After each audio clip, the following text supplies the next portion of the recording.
أعوذ بالله من الشيطان الرجيم. بسم الله الرحمن الرحيم.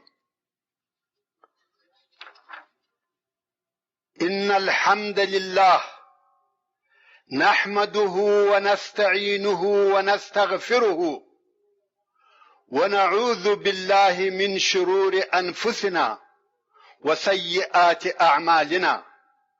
من يهده الله فلا مضل له ومن يضلل فلا هادي له، وأشهد أن لا إله إلا الله وحده لا شريك له، وأشهد أن محمدا عبده ورسوله. أما بعد. محترم ورونو، السلام عليكم ورحمة الله وبركاته. څرنګه چې په دغه سلسله کې د قیامت ورځ او د هغې ورځې سختۍ بیانېږي، نو به د دغه بحث نوم د حساب ورځ کښېږدو، او دغه فته هم د دغه بحث اوله فته ده. ورونو، د هجرت په 3م قرن کې یو عالم او صالح سړي چې نوم یې حارث ابن اسد المحاسبي و، ژوند کاوه. دغه محاسبي د لوی او روښانه فکر خاوند و. پر هغه سربیره د ډیرو تألیفاتو او تصنیفاتو خاوند هم دی.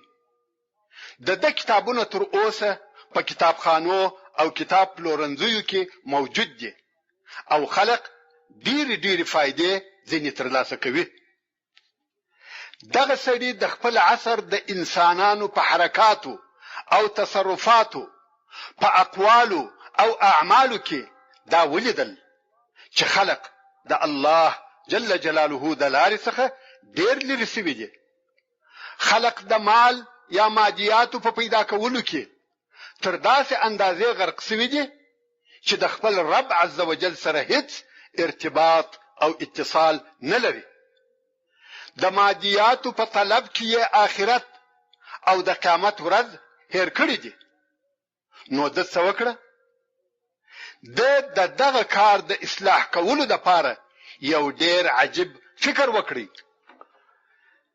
د یو مدرسه جوړ کړه چې فقط د جمعې په ورځ د شاګردانو لپاره خلاصېدل، او دغه مدرسې نوم یې مدرسة التخیل کښېښاوه، یعنی د خیال کولو یا تصور کولو مدرسه. دغه مدرسې په شاګردانو کې د هر عمر انسانان موجود و، نر او ښځې، لویان او کوچنیان موجود و. دغه مدرسې څو صنفه درلودل. حارث ابن اسد المحاسبي دغه مدرسې شاګردان و مختلفو صنفو ته سره ویشلي و، چې په هر صنف کې د شاګردانو د عمر او فکر سره موافق درس ورکول کېدی. اوس نو دغه مدرسې درسونه څه شوه؟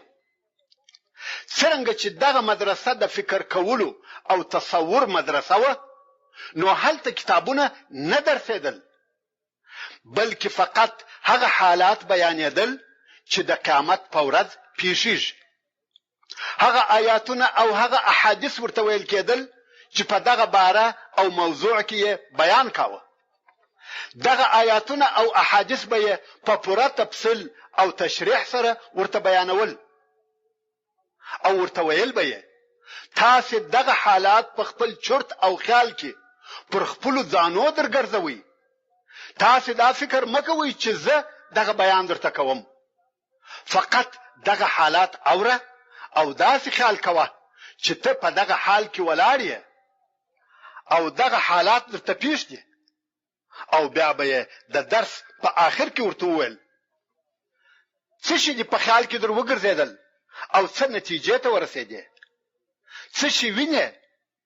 ته اوس هلته په دغه سخته او شدیده ورځ کې د خپل رب عز وجل په حضور کې ولاړ یې، څه حال دې او څه احساس کوي.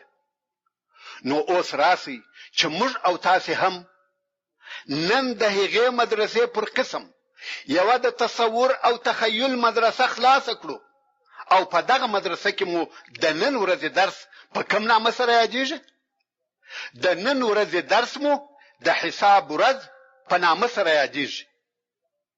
خو زه نه غواړم چې زه خبرې کوم او ته یې اورې، یا بلکې زه غواړم چې ته د خپل فکر او عقل، خپل ذهن او دماغ لوی او پراخه کړې. داسې فکر او خیال کوه چې ته اوس هلته موجود او په هغه حالت کې یې کوم چې دغه اوس یې موږ اورو. او زه به هم تر خپله وسه دا کوشش وکم چې داسې یو عکس او تصویر درته جوړ کم لکه ته چې واقعا د قیامت په ورځ هلته د حساب ورکولو دپاره ولاړ یې.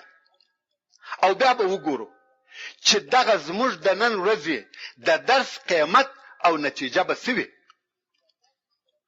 وایي حارث ابن الاسد المحاسبي چې دغه خپل فکر عملی کړی، په خپل عصر او زمانه کې په زرهاو مسلمانان د دنیا او مادیاتو د غوټه کېدلو څخه د الله جل جلاله و قرب او اتصال بالله ته ورنقل کړل او د خلقو سره ډیرو مفاهیم او اهدافو تغییر وکړي. کوم وخت چې د قیامت ورځ معلومه سي، کوم وخت چې د حساب ورځ زموږ په حضور کې مجسده سي، دغه اوسنۍ دنیا زموږ په سترګو کې ډیره کوچنۍ او خواره ګرځي. ورونو، زما مقصد دا نه دی چې زه تاسې وبېروم، یا هیڅ کله داسې نه ده، بلکې زما مقصد دا دی چې حقیقت او واقعیت ستاسې په حضور کې درته کښېږدم. خدا دې هم درته معلومه وي چې د قیامت په ورځ یوازې دردونه او عذابونه نه دي، بلکې هلته ډېر خواږه او خوشاله کوونکي حقیقتونه هم شته چې ته یې اورې د خوشحالۍ څخه به خاندې. که ته داسې فکر وکې چې زه اوس د قیامت او د حساب پر میدان ولاړ یم او دغه حقایق واورې، ته به د ځان سره ووایې والله دا ډېر ښه او ښایسته شیان دي. او هغه بل شکل چې بیا اورې، ته به وایې چې دا خو ان شاء الله زما دپاره نه دي، بلکې دا د نافرمانو او د هغو کسانو دپاره دي چې د الله جل جلاله د عبادت څخه لرې وي. راسئ چې موږ هم نن ورځ د حارث تقلید وکړو، لکه څرنګه چې د په زرهاو نفر د الله جل جلاله ولارې ته ورواړول او د هغو په سترګو کې د دنیا مفاهیمو تغییر وکړي. ممکن زموږ سره هم دغه حالت پیښ شي. نو راسئ چې موږ هم درس واورو او په ځان کې تغییر راولو. اوس داسې فکر مه کوه چې موږ د درس په مجلس کې ناست یو یا درس اورو، او نه زه معلم یا نصیحت کوونکی یم، بلکې زه هم ستاسې سره ناست یم او ستاسې پر قسم دغه حالات په خپل فکر او خیال کې راګرځوم. موږ ټول نن د یوې مدرسې شاګردان یو. زه هم تاسې غوندې یو نفر یم او دغه حالات چې بیانېږي په خپل چرت او خیال کې د هغو تصور کوم. دغه اوس موږ ټول د حارث ابن الاسد المحاسبي رحمت الله تعالی علیه سره یو، او هغه موږ ته د قیامت یا د حساب د ورځې بیان کوي. اوس نو خپل فکر او دماغ متوجه کړه. د قیامت د ورځې شروع په څه شي سره کیږي؟ الله جل جلاله د سورة الزمر په 88 نمبر آیات کې فرمایي: ونفخ في الصور فصعق من في السماوات ومن في الارض الا من شاء الله. او په بکړل سي د سور پشپېلی کې، پس به هوشه یا مړه بسي هر هغه څوک چې په اسمانو کې دي او هر هغه څوک چې په مځکه کې دي، بل هغه کسانو څخه چې الله جل جلاله د هغو د نوجلو اراده و فرمایي. دا خو اوله شپېلې و چې ټول انسانان یا ټول مخلوقات په ووجل سو. ثم نفخ فيه اخرى فاذا هم قیام ینظرون.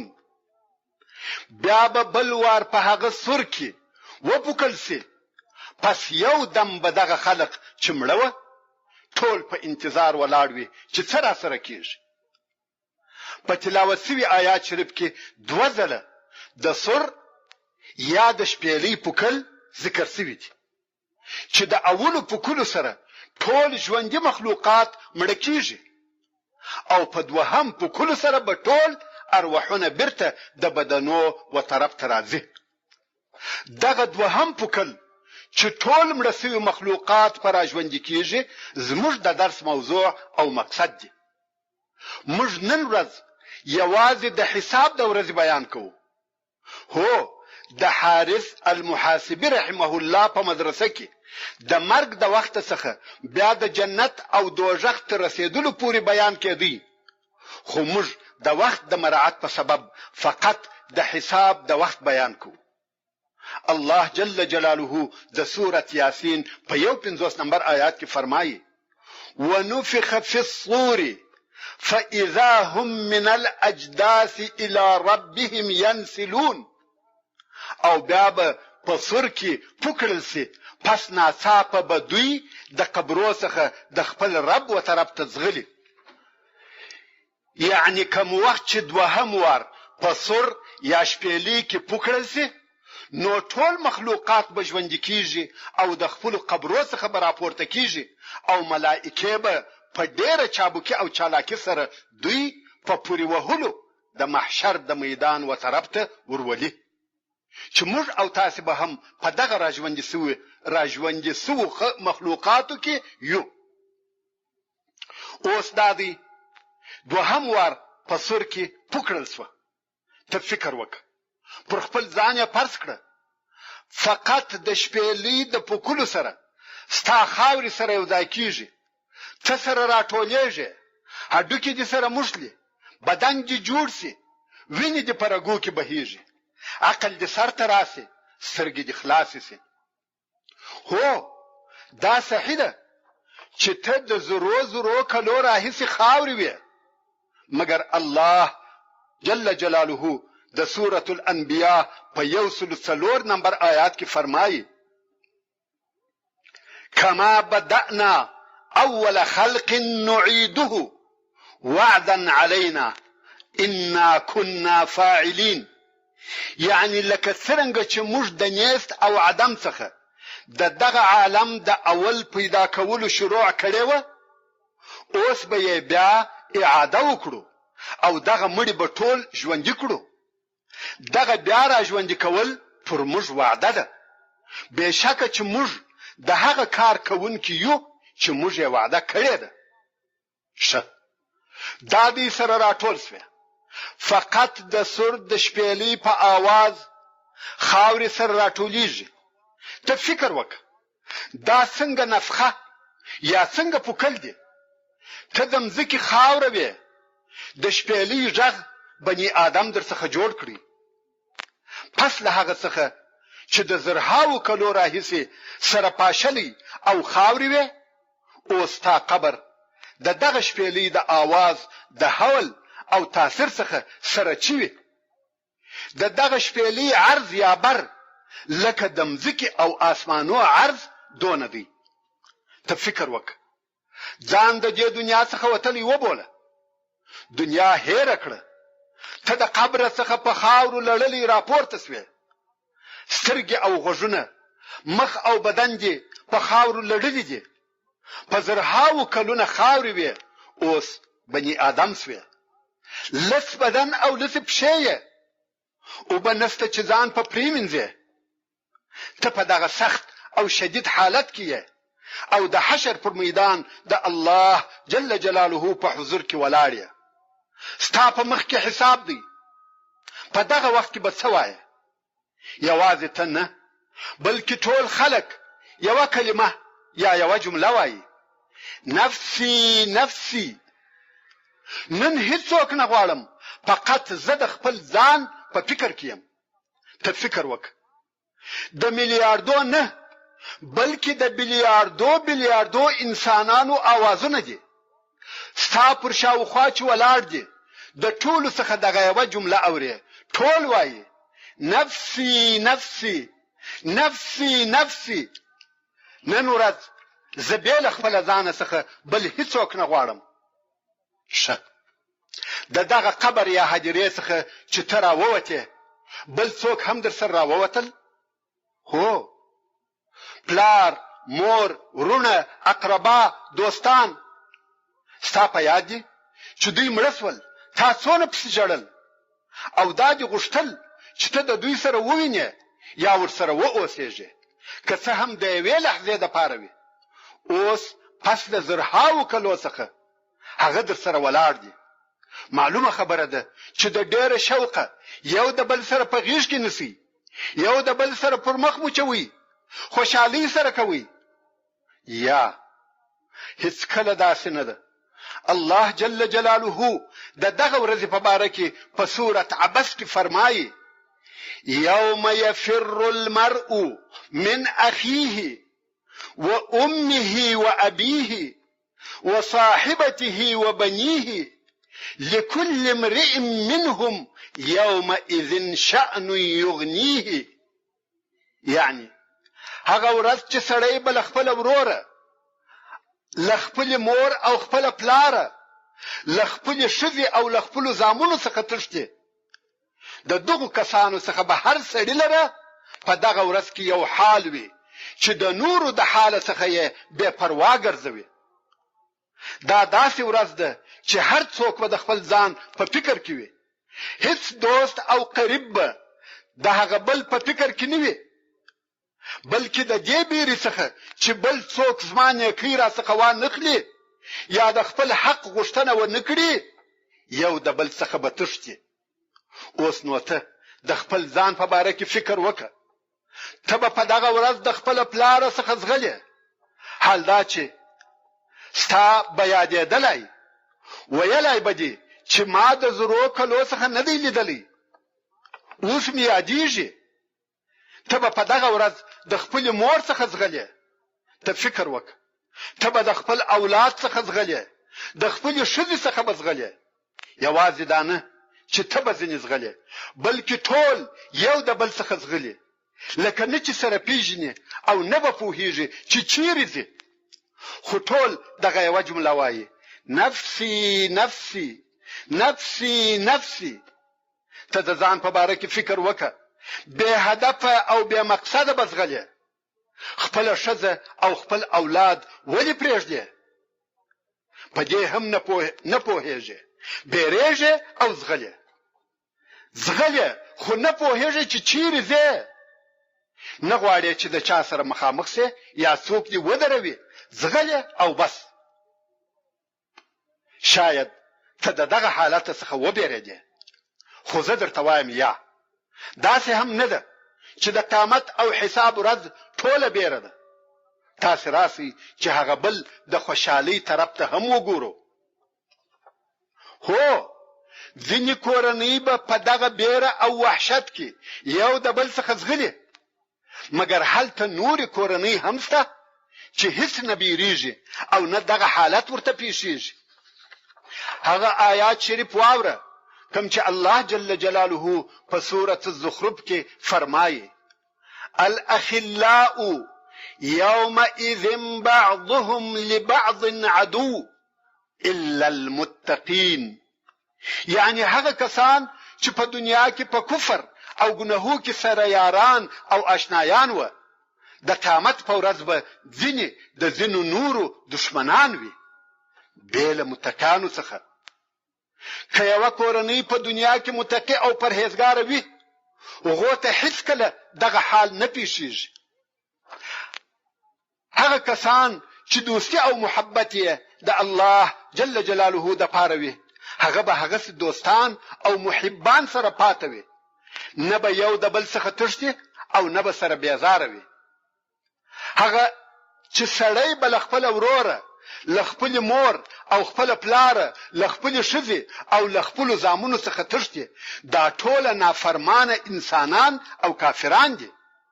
مګر که څوک دلته په دنیا کې د الله جل جلاله په عبادت کې سره ملګري او دوستان وي، هغه به یو تر بل لاسونه سره نیولې وي او په خوشحالي سره به د حساب میدان ته رهي وي.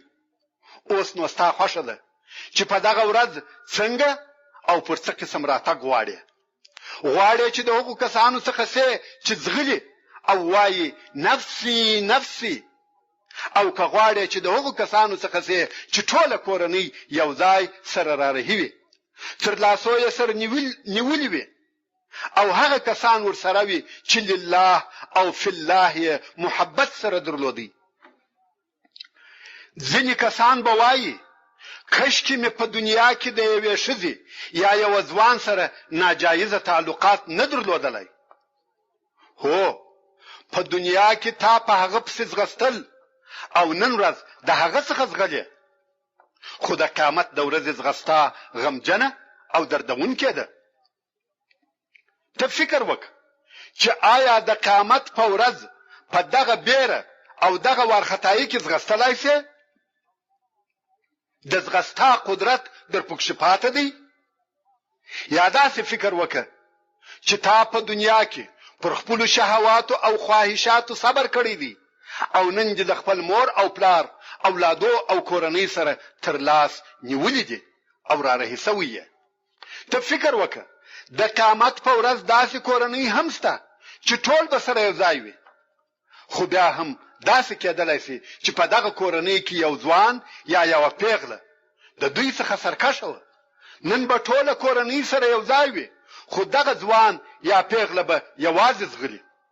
اوس نو ته ووایه غواړې چې د کومې ډلې څخه سې او د حشر و میدان ته څنګه ورسې؟ ښه فکر وکړه، دغه منظر او حالت ته ښه متوجه سه. داسې یې وبوله چې ته پکښې ولاړ یې او په خپلو سترګو یې وینې.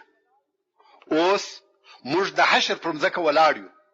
ته فکر وکړه چې هلته څونه رش، ازدحام او بیروبار دی. په میلیارو نه بلکې په بلیاردو انسانان سره راټول شوي دي او ولاړ دي.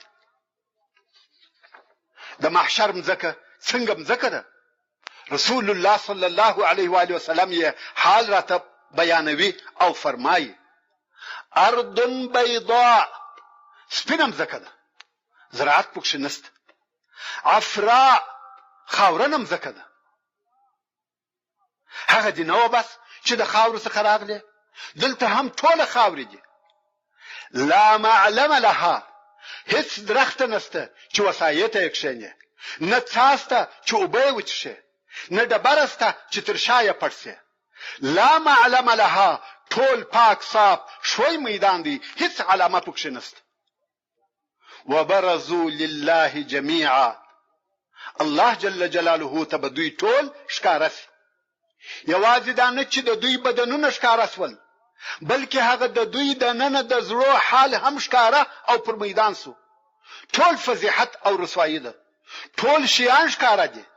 دغه حقد، حسد او عناد چې نن ورځ په زړو کې دی، دغه هم ښکاره او پر میدان دی.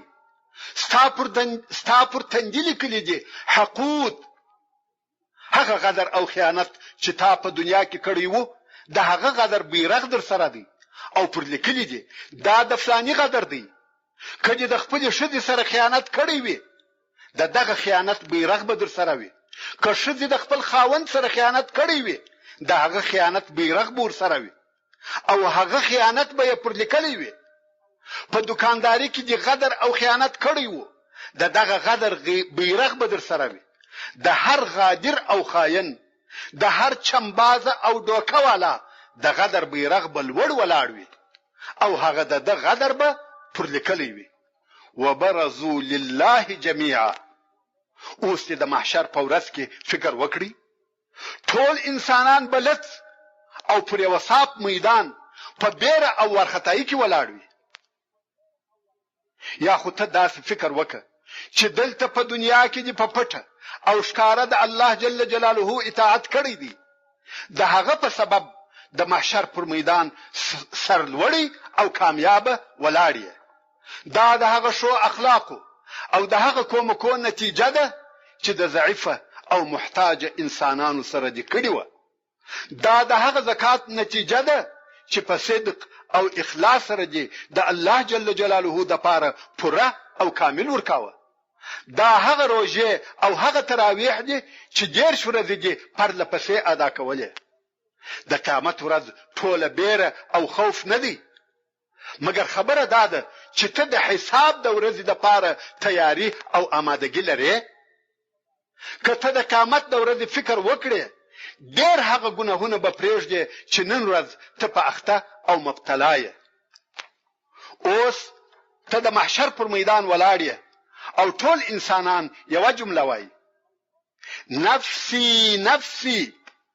ته فکر وکړه، دا به څونه آوازونه وي او په کومه اندازه کې به بیره وي. ته پوهېږې چې ته به څونه او تر څه وخته هلته ولاړ یې؟ رسول الله صلی الله علیه و آله وسلم فرمایي: کیف بكم، یعنی ای مسکینانو څه حال به مو وي؟ اذا جمعكم ربكم 50,000 سنة لا تأكلون أكلا ولا تشربون شربا حفاة عراة غرلا في يوم كان مقداره 50,000 سنة.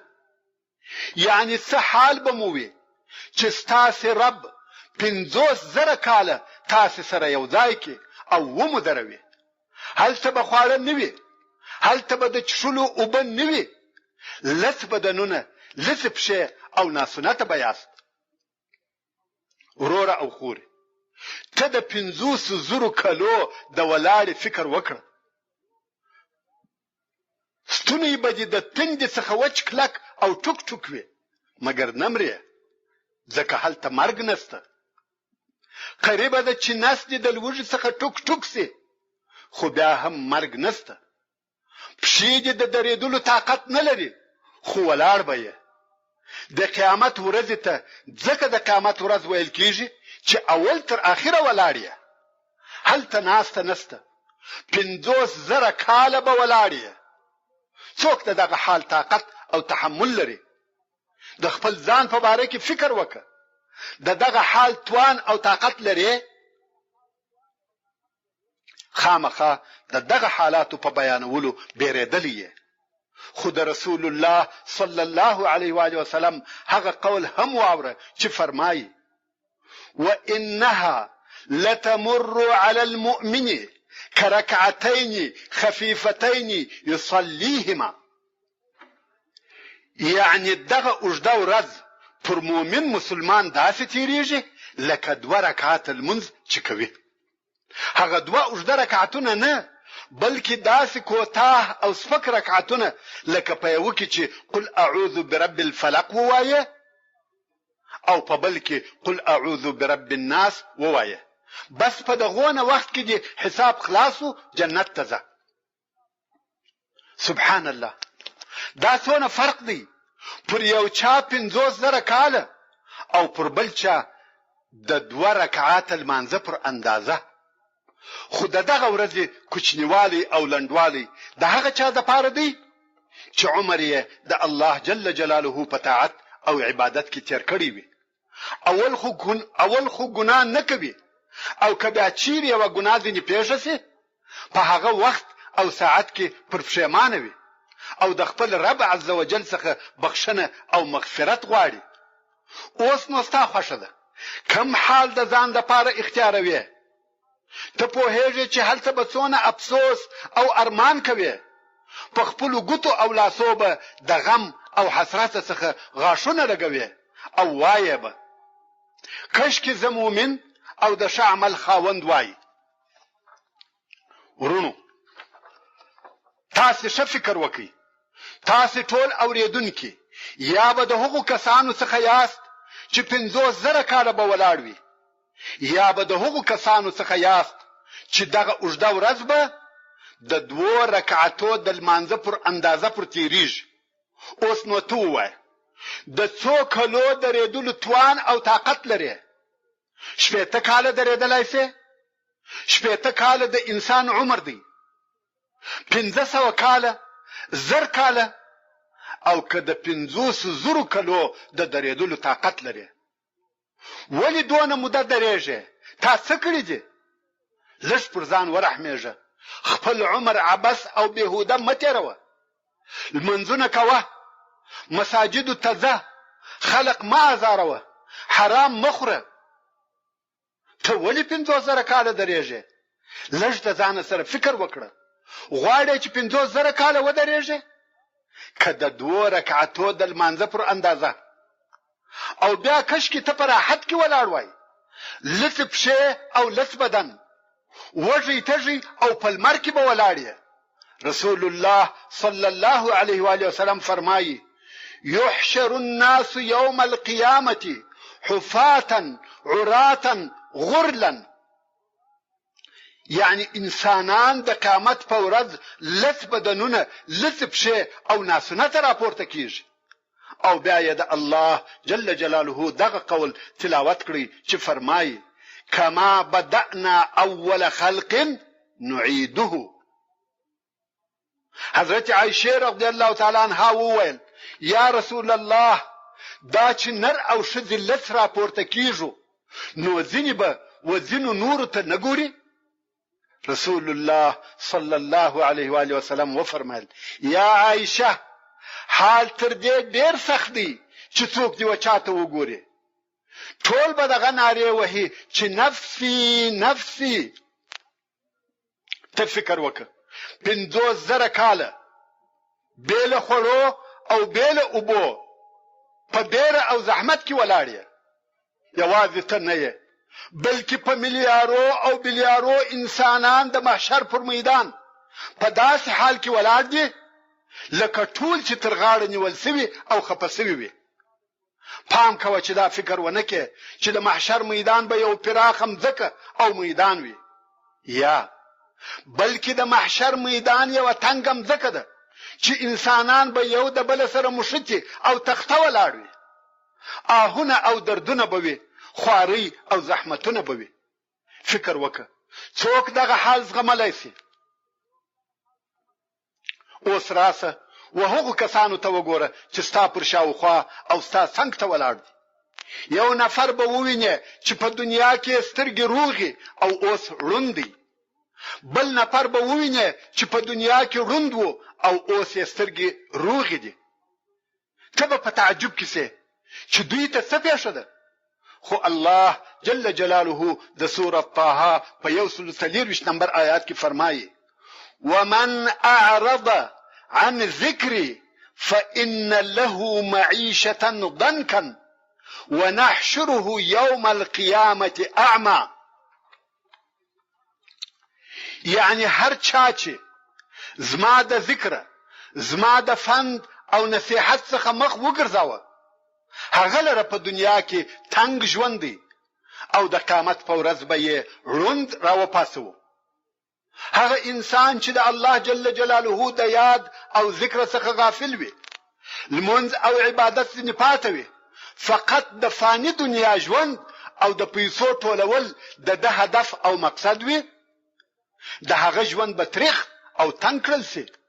که څه هم په ښکاره د سره ډیر مال او دولت، د عیش او عشرت سامان لیدل کیږي، خو په زړه کې یې په زرهاو اندېښنې او ناآرامۍ موجودې وي.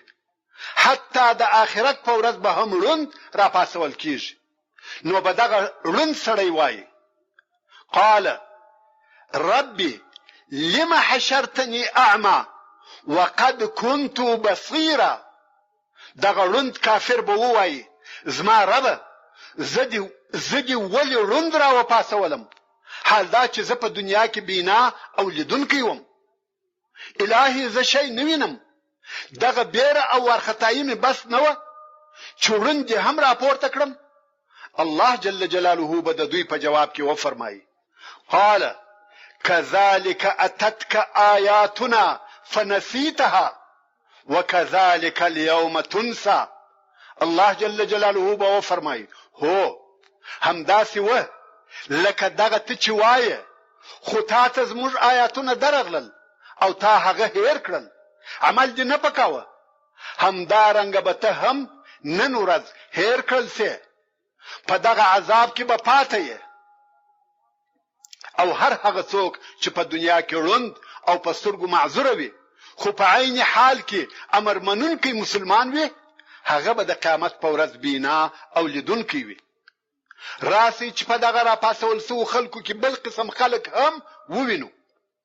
هلته به یو ډله خلک وي چې سپاره به وي.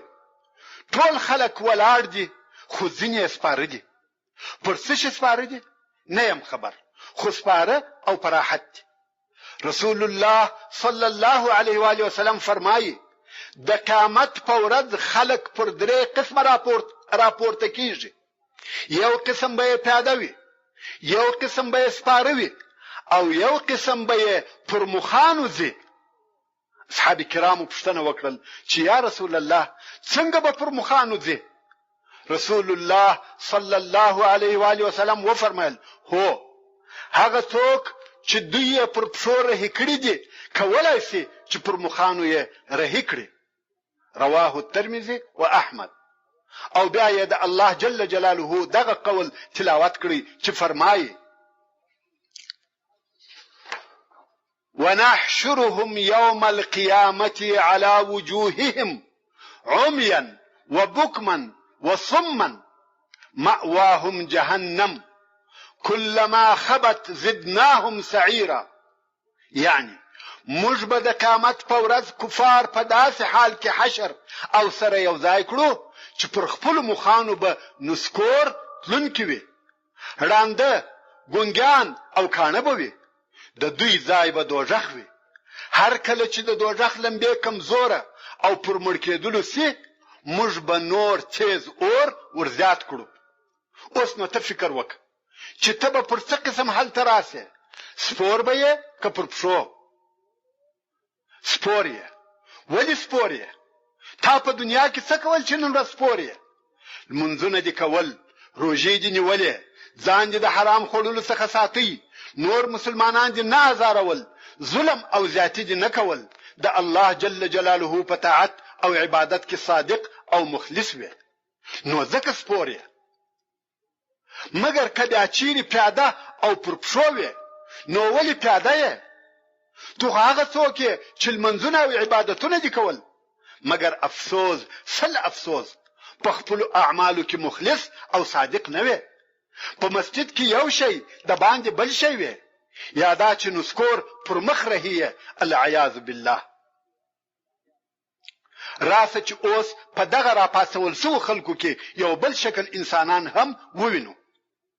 رسول الله صلی الله علیه و آله وسلم فرمایي يحشر المتكبرون يوم القيامة امثال الذر في صور الرجال يغشاهم الذل من كل مكان. رواه مسلم. د قیامت په ورځ به کبر کوونکي انسانان د انسان پر شکل او د میږي پر اندازه را پاسول کیږي چې د هر ځای او هر طرف څخه به ذلت پر راګرځېدلی وي. هر کبرجن انسان که نارینه وي که ښځه د میږي پر اندازه به کوچنی وي. شکل به یې هغه خپل شکل وي، هغه خپل عقل، هغه خپل ادراک، هغه خپل احساس به یې وي، مګر د میږي پر اندازه به کوچنی وي او خلق به یې تر پښو لاندې کوي. هر هغه څوک چې په دنیا کې پر خپل ښځه کبر کوي، په وهلو او خبرو یې ذلیله کوي، یا پر دوستانو او آشنایانو د پیسو د درلودلو په سبب لویی کوي، د قیامت په ورځ به د میږي پر اندازه کوچنی وي. هر ښځه چې پر خپل نوکر او مزدور یا همزولانو او همسایگانو یا بونو او مژندو کبر او لویی کوي، په لغازو او تانو یې شرموي، هغه به د قیامت په ورځ د میږي پر اندازه کوچنی وي او تر پښو به لاندې کیږي. هو هر نارینه او هر ښځه چې پر خلکو د پیسو، موټر، کور، دکان او تجارت په سبب فخر کوي او په خپل مادي امکانیاتو یا د پیسو په ډیروالي مغرور وي، هغه به د قیامت په ورځ د میږي پر اندازه کوچنی وي او تر پښو به لاندې کیږي. د کبر او فخر څخه لرې ګرځي، کنه د قیامت د ورځې ذلت در په یاد کړئ. اوس دغه راپاسول سوو خلقو یو بل ډله هم وویني چې هغه د مجرمانو ډله ده. دا هغه کسان دي چې په مځکه کې فساد نشر کړی دي. دولت او د دولت اداره فاسده کړې ده. دا هغه کسان دي چې خپل ملګری او آشنایان فاسد کړي دي.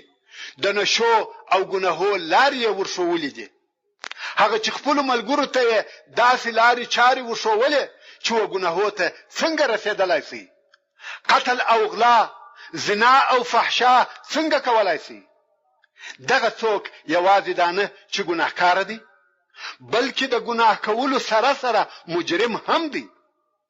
هغه پیغله چې خپل ملګری ته د ګناه کولو لارې چارې وښيي، د ځوانانو سره د غیر شرعي ملګرتیا طریقې ورښيي. هغه څوک چې د نورو انسانانو په باره کې جرم کوي، د خپل مور او پلار په حقوقو کې جرم او خیانت کوي. الله جل جلاله د دغو کسانو په باره کې د سورة ابراهیم په 49 او 50 نمبر آیاتو کې فرمایي: وترى المجرمين يومئذ مقرنين في الأصفاد. یعنی او تبه د قیامت په ورځ دغه مجرمان ګناهکاران وویني چې یو له بل سره به په زنځیرانو یا زولنو تړل شوي وي. سرابیلهم من قطران وتغشى وجوههم النار. د دوی کمیسونه به له ګوګړو یا هغه بدبویه تیلو ډامبرو څخه وي او د دوی مخان به د دوزخ اور ورپټ کړي. مجرمانو ته به ګوري چې یو د بل سره به د اوسپنې په زنځیرانو تړل شوي وي.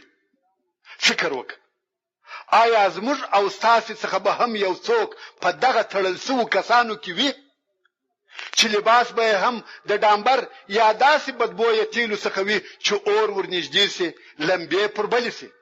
العیاذ بالله. ته فکر وکړه، پر مجرمانو به د قیامت په ورځ 50,000 کاله اور بل وي. تر اوسه د دوزخ په اور کې نه دي اچول سوي. دا فقط د حساب د پاره ولاړه ده او تر اوسه لا حساب هم نه دی شروع شوی. اوس دې دغه راپاسول سوو خلکو ځینې قسمونه ولیدل؟ راسئ اوس د راپورته سوو خلکو څخه یوه بله ډله هم ووینو. ځینې کسان به وویني چې د مخ او لاسو څخه یې نور پورته کیږي او شاوخوا یې روښانه کړې وي. د سپوږمۍ روښنایي خو دې لیدلې ده چې څنګه مځکه روښانه کوي. د قیامت په ورځ به هم ځینې کسان دغسې منور او روښانه وي چې راسته طرف ته حرکت وکړي هغه طرف به روښانه کړي، چې چپه طرف ته حرکت وکړي هغه طرف به روښانه کړي. الله جل جلاله د سورة الحدید په 12 نمبر آیات کې فرمایي: یوم ترى المؤمنین والمؤمنات يسعى نورهم بين أيديهم وبأيمانهم بشراكم اليوم جنات تجري من تحتها الأنهار خالدين فيها ذلك هو الفوز العظيم. اے محمد صلی الله علیه و آله وسلم، هغه د قیامت ورځ یاد کړه چې ته به نارینه مؤمنان او مؤمنان ښځې وینې چې تګ به کوي د دوی نور او روښنایي د دوی په مخ کې او د دوی راسته طرف ته، او دوی ته به وویل سي چې نن ورځ تاسې لره د داسې جنت د ننوتلو زیری دی چې تر درختو او بنګلو لاندې یې ولې بهیږي. تل به وي دوی په هغو کې. دغه د هغه ډېره لو کامیابي ورونو او خوندو. د قیامت د ورځې د راپاسېدلو دغه قسم قسم حالات مو واورېدل. اوس نو هر یو د خپل ځان سره ښه فکر وکړي چې د قیامت په ورځ به په کم حال کې یو او پر څه قسم به راپاسول کیږو. آیا د میږیانو پر اندازه به یو؟ آیا پر مخانو به ځو؟ آیا 50,000 کاله به ولاړ یو؟ آیا د قطران کالي به مو اغوستي وي او پر بدن به مو اور بل وي؟ او که به سپاره د 2 سپکو رکعتو لمانځه پر اندازه ولاړ یو؟ یا ان شاء الله تعالی موږ به د 2 رکعتو لمانځه پر اندازه ولاړ یو، ځکه موږ مسلمانان او د ګناهو څخه بیزاره یو. کبر او حسد نکو. که بیا چیرې یو وخت په خطا کې ګناه را څخه وسي فورا پر هغه خپل ګناه پښیمانه یو او خپل رب عز وجل ته توبه باسو او شو کارو ته رجوع کوو. هیڅ کله پر ظلم او ناروا ټینګار نکوو. په دغه وخت کې چې خلق پر دغه مختلفو شکلو د قبرو څخه راپورته سول یو بل نوې کار شروع کیږي. هغه دا چې لمر په قراره زموږ وسرو ته رانږدې کیږي. سبحان الله. هغه تیر تکلیفونه لا نه و بس چې اوس لمر هم رانږدې کیږي او ګرمي جوړیږي. هو لمر رانږدې کیږي او نور هم رانږدې کیږي. حرارت یې زیاتیږي. ته فکر وکړه دغه اوس چې زموږ او د لمر په مابین کې په میلیونو کیلومتره لريوالی دی بیا یې هم موږ د ګرمۍ او حرارت طاقت نه لرو او هلته د قیامت په ورځ نور هم د لمر په حرارت کې زیاتوالی راځي. خلق بسوځي او مړه کیږي نه. لمر به دونه رانږدې سي لکه خلق چې په تناره کې ناست وي او لمبې پر بلې وي خو مرګ نسته. په هغه حدیث شریف کې چې امام لطفاً پته واړوه